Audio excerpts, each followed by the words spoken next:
Welcome to Hollywood Latest Reports. Gabriel Swaggart, the grandson of world-renowned evangelist Jimmy Swaggart, has always carried the weight of legacy on his shoulders. As the face of the new generation of the Swaggart family ministry, he has built his own voice within the church, strong, passionate, and deeply rooted in faith. But there's one subject he has always drawn a firm line against: politics.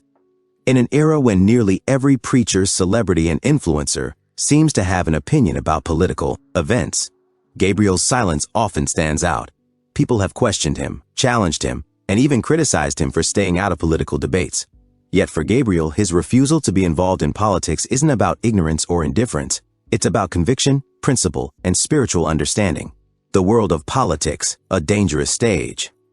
To Gabriel Swaggart, politics is not just a system of governance, it is a theater of ego, manipulation, and self-interest. He once said during a sermon, "Politics can lift a man so high that he forgets who he really is.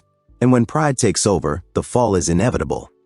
This belief has become a central reason for his distance from political involvement. In his eyes, politics is like a stage where people perform righteousness rather than live it. It is a place where morals are often compromised for popularity, where truth is twisted for power, and where hearts are hardened by ambition. Gabriel believes that true leadership begins with humility and compassion. But politics, more often than not, destroys both. It takes a man's heart away, he once reflected.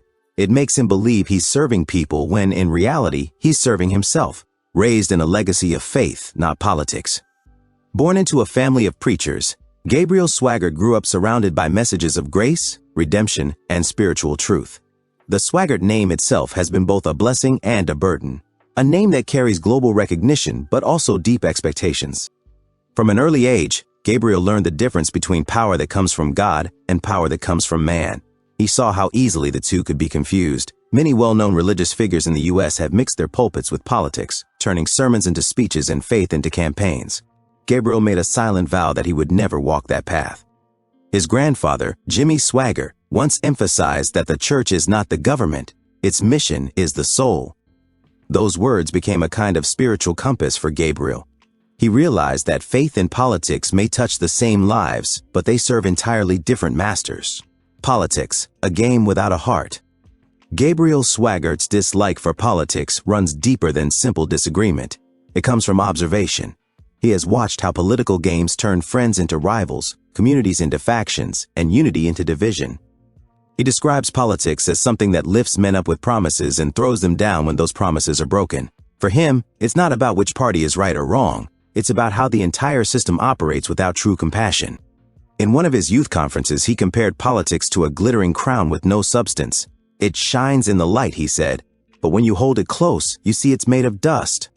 That one statement perfectly sums up Gabriel's view. Politics, in his mind, lacks the sincerity that faith demands. It's a world where appearances mean more than honesty, where words are crafted not to inspire truth but to gain votes. And for a man who values authenticity in ministry, that is something he cannot accept. Faith above power. At the heart of Gabriel Swaggart's decision to stay away from politics lies his belief that faith should never be mixed with personal power. He believes that once a preacher enters the political arena, his spiritual voice is compromised. God's message, he once said, is not meant to be filtered through a political agenda. It's meant to heal the soul, not win elections. To him, the pulpit is sacred. It's not a platform for parties, candidates, or campaigns. It's a place where broken hearts are mended and lost souls find direction. He fears that mixing faith with politics would dilute that sacred purpose. Many have tried to pull him into political conversations, especially during major elections, but Gabriel's stance has remained firm. He believes the moment a preacher becomes political, people stop seeing the gospel, they start seeing an agenda, the pride that precedes the fall. One of Gabriel's most quoted thoughts is about how politics elevates people beyond their character. He believes politics has a way of turning good men into proud men, and proud men into fallen ones. Politics, he explained once during a sermon, is a ladder made of air. You keep climbing higher thinking you're touching the sky, but one wrong step and you fall right through it. In Gabriel's philosophy, pride is one of humanity's greatest spiritual enemies. He views politics as a breeding ground for pride, a system that teaches people to boast, to dominate, and to demand recognition. But Gabriel's faith teaches the opposite: humility, surrender, and grace. That's why he avoids political debates altogether. He believes his calling is to lift people through spiritual truth, not tear them apart with political arguments. A message of unity, not division. Politics, by nature, divides. There are sides, ideologies, and boundaries. But Gabriel Swaggart's ministry has always been about breaking boundaries. His mission is to bring people together, regardless of race, background, or belief. He believes that when the church becomes political, it loses its ability to unite. People start identifying as left or right instead of children of God. And that, for Gabriel, is one of the greatest dangers of our time. In a world that's already deeply divided, he refuses to add to the noise. His voice stands as a reminder that spiritual truth transcends political labels. He preaches messages that focus on the heart, not on policies or parties. The power of the heart. When asked once why he despises politics so much, Gabriel gave a simple answer: because it has no heart. To him, politics is a machine. It moves, it makes noise, it changes faces, but it lacks feeling. There's no compassion in the system, no room for true empathy. It's built on strategy, not sincerity. He sees politicians shaking hands for cameras, smiling for attention, and promising change they rarely deliver. In contrast, Gabriel's life has been built around a message of personal transformation, change that starts from the heart, not from the government. God changes hearts, he says, not laws. That single line defines why he avoids politics altogether. He believes the solution to human suffering doesn't lie in new policies, but in renewed hearts, standing alone in conviction. Gabriel Swaggart's neutrality in politics hasn't come without criticism. Some people have accused him of being too silent or too detached. Others have questioned his patriotism, suggesting that refusing to speak politically is a sign of weakness. But Gabriel sees it differently. To him, silence can be strength. In a time when everyone is shouting their opinions, he chooses to speak only about what truly matters: the soul. He often says, "My kingdom is not of this world, it's God's kingdom." This doesn't mean he ignores the world's problems. It simply means he chooses to address them from a spiritual perspective, not a political one. A family of faith, not power.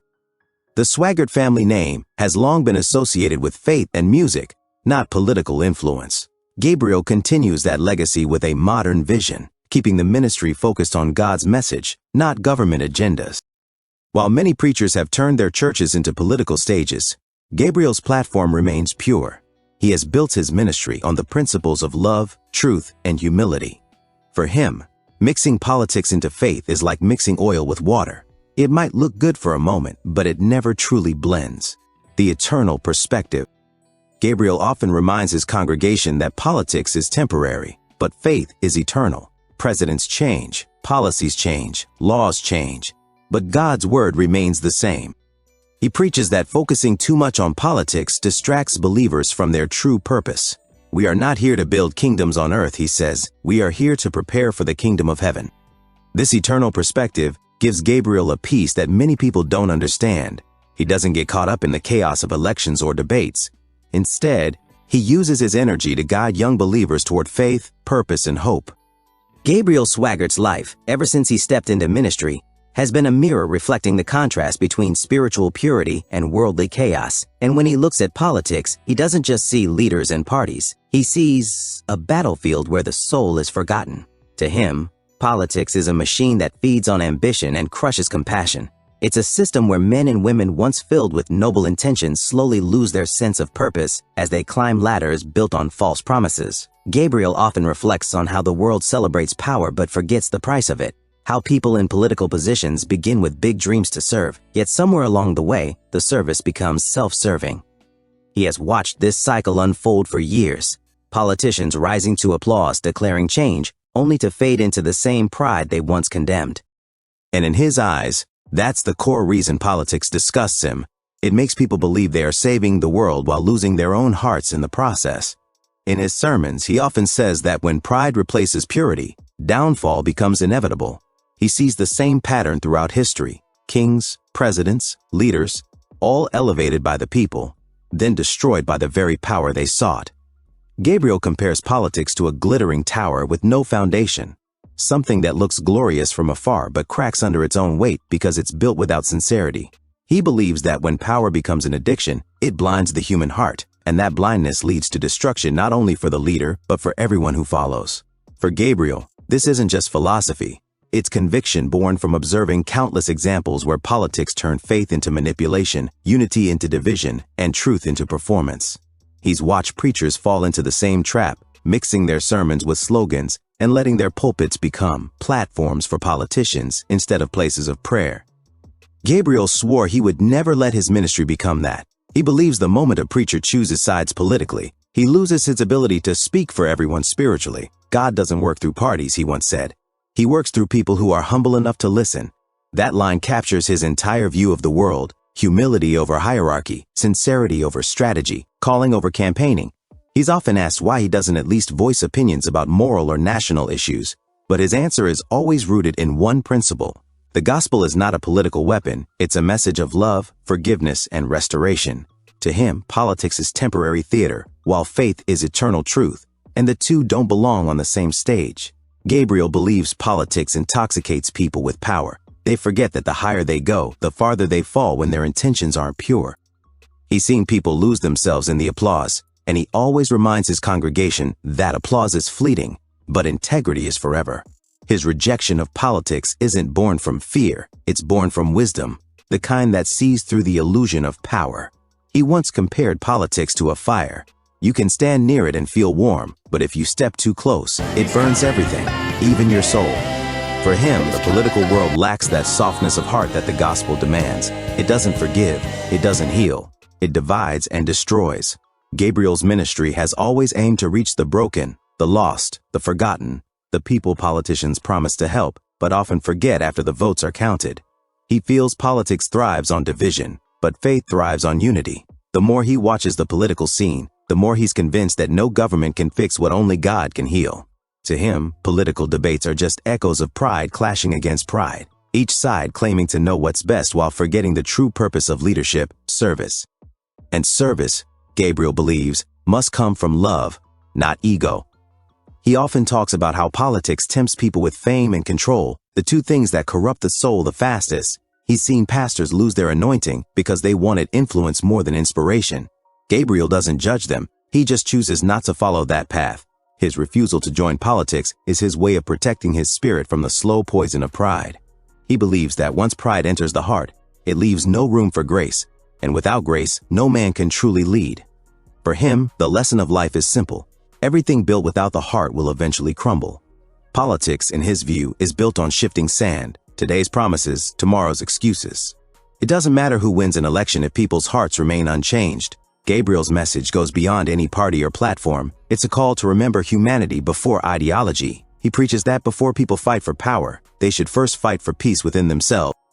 That's today's exclusive report. Make sure you like, share, and subscribe to keep receiving powerful updates and emotional stories that matter.